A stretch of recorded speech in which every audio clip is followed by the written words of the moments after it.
جايب لك النهارده عندنا جنين ديل بريزيشن 7520 وسعره 14000 ونص، وجايب لك ديل بريزيشن 5510 وسعره 16000 ونص. اتفرج معايا لاخر الفيديو عشان تعرف المواصفات والسعر في الجون باذن الله.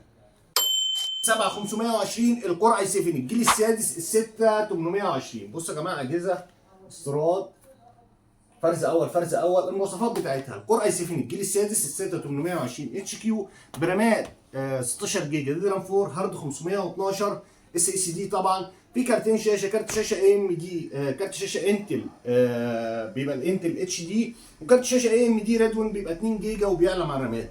شاشه 15 و6 فول كيبورد. اجهزه بريزيشن مش محتاجه كلام كتير. ورك ستيشن.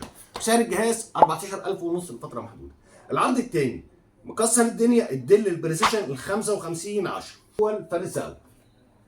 المواصفات بتاعته الكور اي 7 الجيل السادس ال 6820 اتش كيو برامات 16 جيجا دي رام 4 هارد 512 اس اس دي. كارتين فيجا، كارت فيجا انتل وكارت فيجا انفيديا الام 1000 ام بيبقى 2 جيجا دي رام 5 وبيعلى مع الرامات. طبعا شاشه فريمليس، اجهزه حاله الزيرو زي ما انت شايف، وسعره 16000 ونص لفتره محدوده. كلها استيراد فرز اول بحاله الزيرو. والسلام عليكم.